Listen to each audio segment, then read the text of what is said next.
BJP media நேயர்கள் அனைவருக்கும் வணக்கம். நான் சேகர். தலைவன் எவ்வழியோ அவ்வழியே தொண்டன் இருப்பாம்னு இந்த டிஎம்கேக்காரனுக்கு தான் பொருந்தும், கரெக்டாக பொருந்தும். ஏன்னா தலைவருக்கு அறிவு இருந்தால் தானே தொண்டனுக்கு அறிவு இருக்கும். தலைவனுக்கே அறிவு இல்லையே, அப்புறம் தொண்டனுக்கு எப்படி அறிவு இருக்கும்?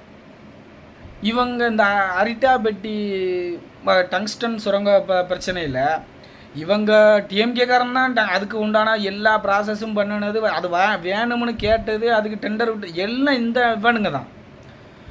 மக்களுக்கு இது பிரச்சனை வருது அப்படின்னு தெரிஞ்சவனும் மக்கள் போராட்டம் பண்ணவும் அப்படியே பல்ட்டி அடிச்சான். சரி, நீ பல்ட்டி அடிச்சுட்ட வச்சுட்டு அதோட சும்மா விட்டுட்டு இருக்க வேண்டிய மக்களுக்கு இது தெரியாதா? நீ ஆட்சியில் நடக்கும் போது ஃபஸ்ட்டு இந்த மாதிரி வருதுன்னு சொல்லும்போது வேண்டாம்னு நீ எதிர்ப்பு நாங்கள் தமிழகத்துக்குள்ளே விட மாட்டோம்னு தெரிஞ்சு சொல்லியிருந்தனா அவன் வந்திருக்க மாட்டான். நீ தான் டெண்டர் விட சொன்ன, நீ தான் இடத்த ஃபிக்ஸ் பண்ணி கொடுத்தா, எல்லாம் கொடுத்தன்னு மக்களுக்கு எல்லாம் தெரியும். தெரிஞ்சதுக்கப்புறம் பிரச்சனை வந்தோடனே சட்டமன்றத்தில் தீர்மானம், சரி நீ சட்டமன்றத்தில் தீர்மானம் ஏற்றி அங்கே கொண்டு போய் கொடுக்க போய் தான் அவங்க ரத்து பண்ணிட்டாங்க. சரி, இது மக்கள் தயவு செஞ்சு தமிழக மக்களை சிந்திச்சு பாருங்கள். நீ தேர்தலுக்கு முன்னால் 2021 தேர்தலுக்கு என்ன சொன்னேன்? நாங்கள் வந்த உடனே கையெழுத்து நீட்டு தேர்வு ரத்து செஞ்சுருவோம்னு, ரகசியம் தெரியும்னு. இப்போ டங்ஸ்டன் சுரங்கப்பாதையில் சட்டமன்றத்தில் தீர்மானம் ஏற்றி அதை ரத்து செய்ய வச்சுட்டல, அதே மாதிரி நீட்டு தேர்வுக்கு போய் ரத்து செய்ய வை பார்ப்போம். உங்களுக்கு கொஞ்சமாச்சும் வெக்கமே இருக்காது, வெக்கமே பட மாட்டீங்களா? உங்களுக்குன்னு சூடு சொரணையே இல்லையா? எங்கள் தலைவர் அண்ணாமலை அங்கே போய் இது மக்களுக்கு தேவையில்லாததுன்னு தெரிஞ்ச உடனே அந்த மக்களை கூப்பிட்டு பேசி அதில் என்னென்ன பிரச்சனை இருக்குன்னு கேட்டுட்டு, ஆமாம் இது உண்மையிலேயே மக்களுக்கு தேவையில்லாத பிரச்சனை வரும்னு சொல்லி அந்த மக்களை கூட்டு போய் அதே அமைச்சரை போய் பார்க்க வச்சு, அதனால் இவங்களுக்கு இவ்வளோ பிரச்சனை வரும்னு எடுத்து சொல்லி அதை வேண்டாம்னு ரத்து பண்ண வச்சார். அதை ஊராம்பத்த பிள்ளைய ஓம் பிள்ளைன்னு சொல்லி இனிஷியல் வைக்க உனக்கு வெக்கமாக இல்லை? சரி, நீ தான் செஞ்ச, நீ தான் வந்து ரத்து பண்ண வச்ச, நாங்கள் அந்த சட்டமன்றத்தில் போய் தீர்மானம் நிறைவேற்றி அங்கே போய் கொடுக்க போய் ரத்து பண்ண வச்சுட்டாமுங்க. அப்போ நீ தேர்தல் வாக்குறுதியாக என்ன கொடுத்த?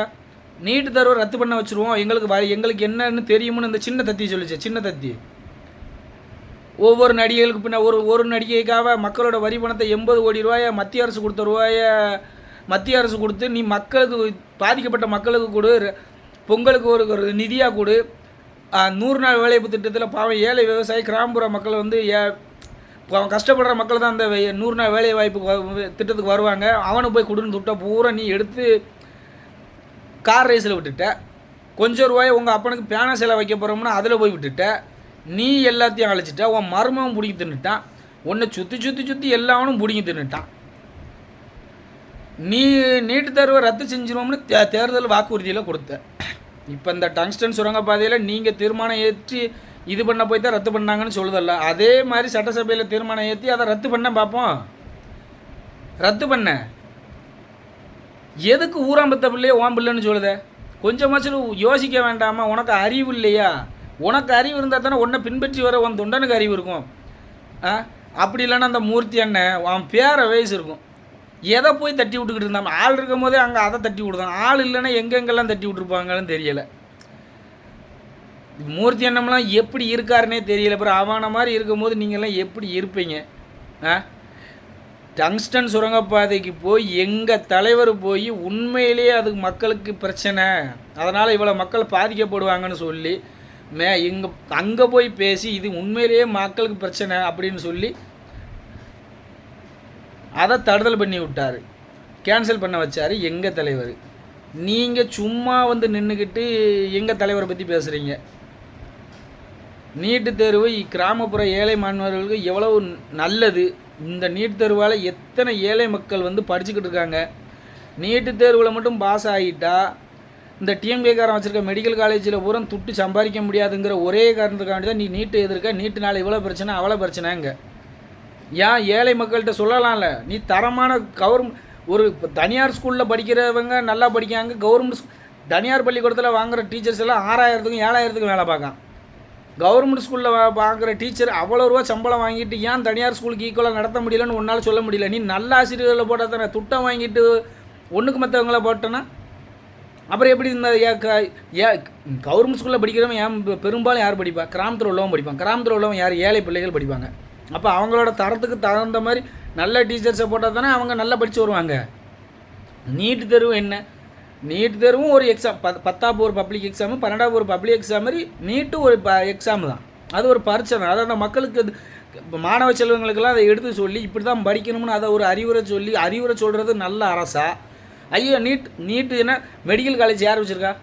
டிஎம்கேக்காரன் தான். முக்கால்வாசி மெடிக்கல் காலேஜ் டிஎம்கேக்காரன் தான் வச்சுருக்கான். அந்த டிஎம்கேக்காரன் ஏழை மாணவர்களுக்கு நான் மெடிக்கலுக்கு ஓசியாக படிக்க வைக்கணும்னு படித்து வையேன். நீ கவர்மெண்ட் வரி பணத்தில் வாங்குற இதவே ஓசி பயணம்னு சொல்லி மக்களை கிண்டல் அடிக்க, அப்புறம் நீ எப்படி மெடிக்கல் காலேஜ் கொடுப்ப? உன் மெடிக்கல் காலேஜில் நீ செழிப்பாக வளரணுங்கிறதுக்காக நீட் தேர்வை ரத்து பண்ணணும்னு சொல்கிறேன். நீட் தேர்வை இப்போ என்னன்னு சொல்லி உன்னால் எக்ஸ்பிளைன் பண்ண முடியுமா? நீட்டு தேர்வுனால் எத்தனை கிராமப்புற ஏழை மாணவர்கள் படித்து இப்போ டாக்டர் ஆகிட்டு இருக்காங்க, அவங்களுக்கு கனவை நிறைவேற்றிக்கிட்டு இருக்காங்க. நீட் தேர்வை படிக்கிறதுக்கு அதில் என்னென்ன வரும், எப்படி படிக்கணும்னு நீ சொல்லி கொடு. நீட் தேர்வில் நீட் தேர்வு ரத்து பண்ணிட்டோம்னா டொனேஷன் கொடுத்து தகுதி இல்லாத டாக்டர்கள் வந்து போலி மருத்துவர்கள் உருவாகிறதே இந்த இதனால தான். நீட்டு தேர்வுலாம் நீட்டை படிக்கிற மாணவர்களாக போவான். நம்ம தலை சிறந்த மருத்துவர்கள் நம்ம இந்தியாவில் உருவாங்குவாங்க. ஏன் கிராமத்துலேருந்து ஒரு நல்ல மருத்துவர்கள் உருவாகக்கூடாதா? ஏன் ஓம் பிள்ளை தான் டாக்டருக்கு படிச்சிருவான், எங்கள் பிள்ளைகள்லாம் டாக்டருக்கு படிக்காதா? நீட்டு தேர்வு தயவு செஞ்சு கிராமப்புறத்தில் இருக்கிற தமிழக மக்களே கொஞ்சம் நல்லா சிந்திச்சு பாருங்கள். நீட்டு தேர்வு மாதிரி ஒரு அருமையான தேர்வு எந்த தேர்வும் இல்லை.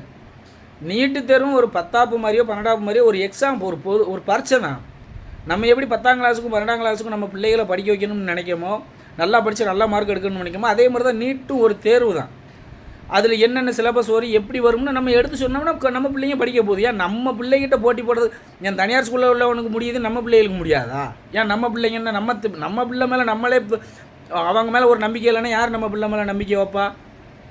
தயவு செஞ்சு இந்த டிஎம்கே ஏன் இந்த டிஎம்கேக்காரன் அந்த நீட் தேர்வை எதிர்க்காமனா, மெடிக்கல் காலேஜ் வச்சுருக்கிறவன் பூரா டிஎம்கேக்காரன் தான். அந்த நீட்டை பாஸ் ஆகிட்டா ₹1 கூட வாங்க முடியாது, சாப்பாட்டுக்கு கூட வாங்க முடியாது. அவனோட பயண செலவு மட்டும்தானே தவிர மித்த ₹1 வாங்க முடியாது. அவ்வளவு செலவும் கவர்மெண்ட் செலவு தான். அப்போ இவன் ஏமாற்றி டொனேஷன் வாங்க முடியாது. டொனேஷன் வாங்கலைன்னா இவனுக்கு அந்த மெடிக்கல் காலேஜ் நடத்தி என்ன செய்ய? அந்த ஒரு காரணத்துக்காக மட்டும்தான் இந்த டிஎம்கேக்காரன் வந்து நீட் தேர்வை ரத்து பண்ண சொல்லி போராடிக்கிட்டு நம்ம விவரம் தெரியாத கிராம மக்கள்கிட்ட வந்து தவறான கருத்தை பதிவு பண்ணிக்கிட்டு இருக்கான். தயவு செஞ்சு மக்கள் விழிப்போடு இருக்கணும்னு தயவு செய்து கேட்டுக்கொள்கிறேன். நன்றி, வணக்கம். பாரத் மாதா கி ஜெய்.